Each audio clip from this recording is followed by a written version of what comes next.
Hey guys, Dev back with Crime Hive, doing a new video on a new case, and it's pretty widespread now. And we're going to talk about a couple insights and my perspective on these cases. There's really two of them, not quite linked as of yet. May never be linked. We don't know, but I know that investigators have not been able to find a link. But these two cases are both on the Fort Hood base, Army base. So we're dealing with soldiers here. One who is still actively missing, one who was murdered, and we're going to talk about both of these here. And really kind of mysterious in a way, you know. And we're going to talk about both of them. And I just want to know your guys' thoughts on these cases as well. If you guys have been following these as we learn more information, I know there's going to be more uncovered here in the next, I would assume the next couple weeks as more investigators, more media and attention is brought to this case. So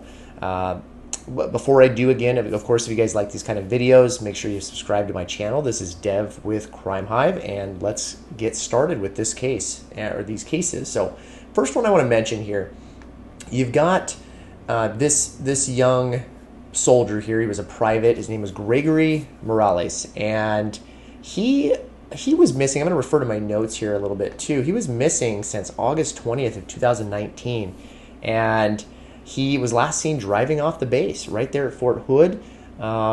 His body was recently discovered in Killeen, Texas. So missing pieces of his body. Essentially, they had to identify him through dental records, and I'm going to talk a little bit about that in a little bit. We can discuss a couple things I thought was interesting with that, but ultimately he was discovered. There is no link to the second case that I want to talk about as well, which I'll talk about here shortly, and this is with another enlisted soldier in the Army. This is Private First Class Vanessa Guillen, and she has been missing not very long. We're talking, I believe it's April 22nd of this year. So this was 8 months after Gregory was missing. So I just find that a little mysterious, and I want to know your guys' thoughts. Do you think they're possibly connected based on what you've heard or read or seen thus far in this case?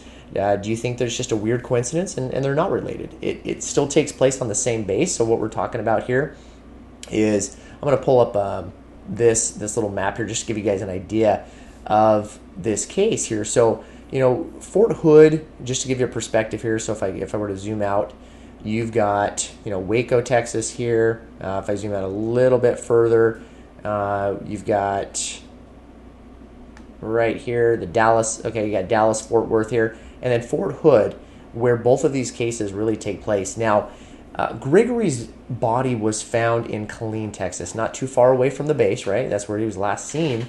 And the reason I have this Leon River pointed out here is investigators have actually searched for Vanessa at this location. The Leon River, very big river right outside, very close by as well.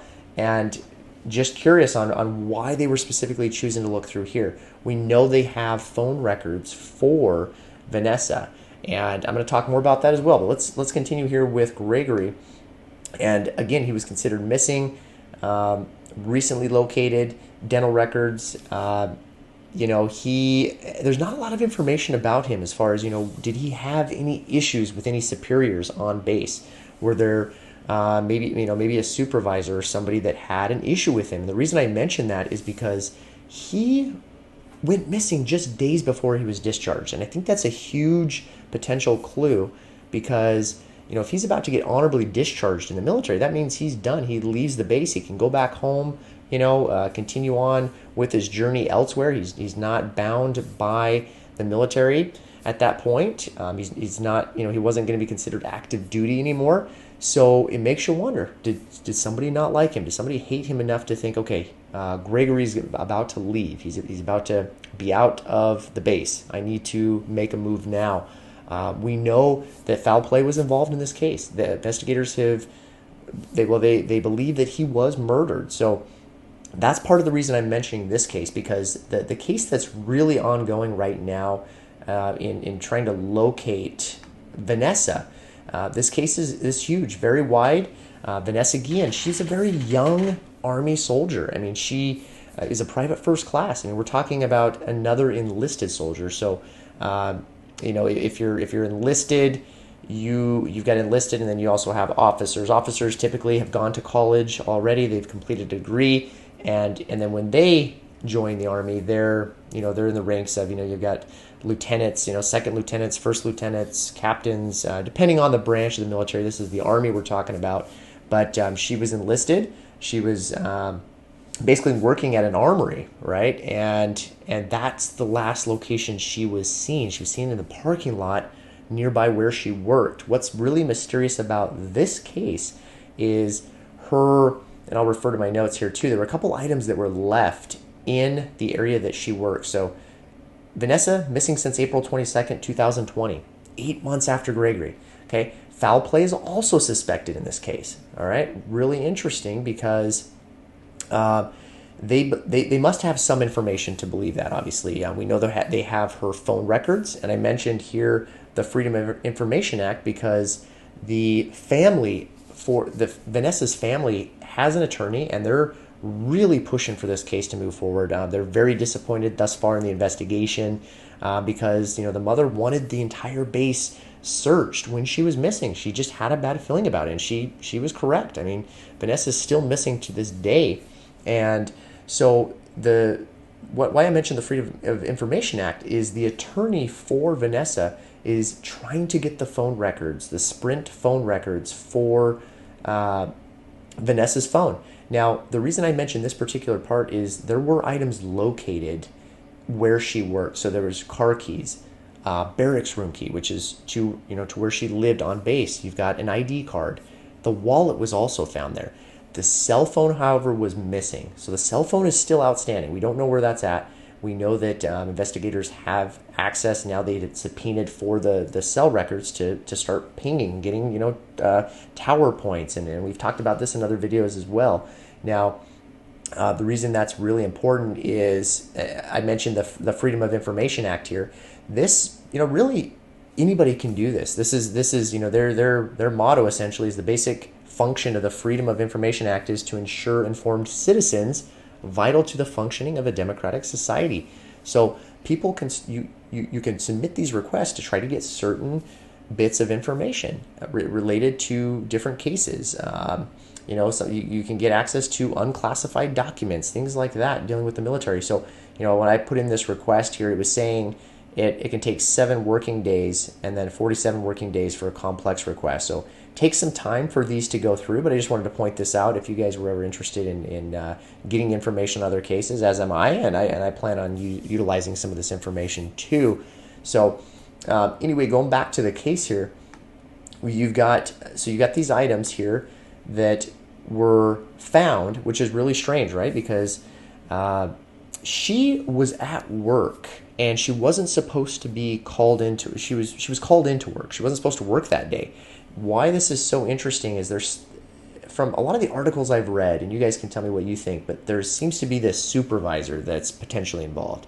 And we're talking about a sergeant. So this is an enlisted sergeant in the Army, and apparently may have been involved in a sexual harassment case involving Vanessa. Vanessa may have been sexually harassed by this particular sergeant, maybe others as well. She was afraid to come forward to her superiors because she feared retaliation, and so you've got that involved, and it makes you wonder, okay, so was this supervisor the person that called her into work that day?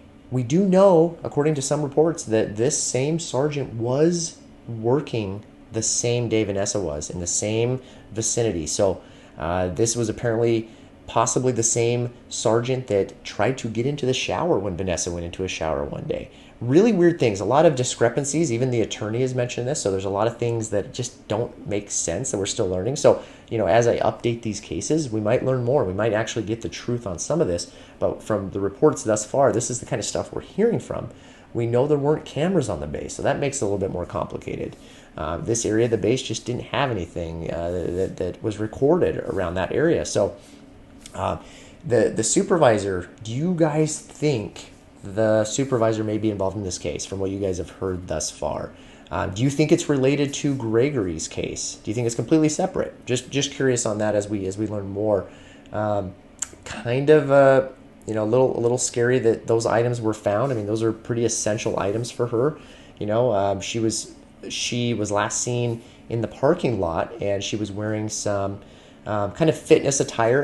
It seemed like. So maybe she went and worked out. Did she leave the base, go for a run?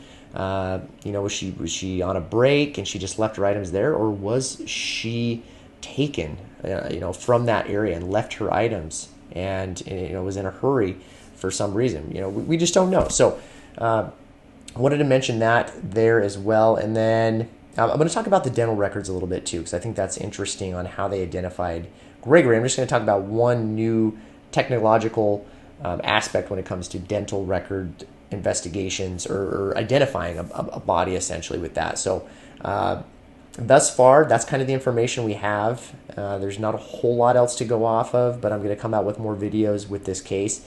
Now, a couple things I want to mention too here with the forensics here dealing with Gregory. So I'm going to minimize this here. And one of the things I wanted to point out, there's a lot of different ways that investigators figure out this information to identify a person. Now, this neat little article here that I found is called Today's RDH. This person talks about some of those methods. So, talking about getting DNA from the pulp chamber of the tooth is one way to identify a victim. There's rod patterns. I thought that was interesting. This is very similar. So this rod patterns, when you mention that with teeth, is very similar to fingerprint identification. What's interesting is they're similar to fingerprints and unique to each individual, and they're actually more resistant to destruction. They cannot be burned or cut to change their pattern. So this is a really interesting way to determine somebody through their dental records. Now, the one thing that really was pretty interesting, and I just want to know your guys' thoughts if you guys think this is interesting as well. There's a couple other methods here if you guys are interested in looking through this article about obtaining dental records, but this one I wanted to mention, I thought was interesting. It's a pretty new and popular technique that they've been doing for the last 5 years. It's called radiographic tooth and jaw identification. So what that is it's really interesting. I'll just read this little part here. And radiographs taken after death can be compared to radiographs taken while they were alive. Okay, so victims have been identified in 42% of these cases with this method. So there's a very good percentage of identification brought about with this method. There are 11 points of comparison to identify victims from dental radiographs, including missing or impacted or retained primary teeth, hidden restorations such as implants, you got bone patterns, and anatomical landmarks. Really interesting. I don't know if this was the method they used, but I always like to throw in some of these things as, we're all true crime fans and we want to know more about these cases. How did they figure this out or that out? And that's why I like to integrate these in. So what was interesting about this as well is the other method that was mentioned too was ultraviolet lights can actually help identify the sex of a person. That's another little method that's used as well. And so there's much more of, this has really evolved over time. And I'm just curious, I'm not sure if they're going to release the autopsy anytime soon. I mean, this is, you've got the Army investigators involved, you got clean police department involved, still a very active investigation, so they're not going to release too much. But I just thought that was an interesting point. What did you guys think about that? Now, another interesting thing I want to mention here real quick about Vanessa is you got a few things going. You've got people that are really supporting her and taking to social media. The hashtag, if you guys want to learn more about this case as well, is if you go to hashtag findvanessaguillen, that is really the hashtag that people are utilizing to give out more information about this case. And another thing I wanted to mention here in this, if I can find it, there's also a Facebook and Instagram page created for her. So I'm just going to click on this real quick, and you can see that it will actually take us to this page. This is, a way for there to be more recognition about this case, and we just want to learn more. We want to know more. Where is she? If you're in that area, a couple resources there that you guys can find out where you can dial numbers, maybe get in touch with a volunteer search party, personnel where you can help out with that. And then I think the last thing I just want to mention about this case is you also, there's a huge problem when it comes to um, sexual harassment and abuse with women in the military.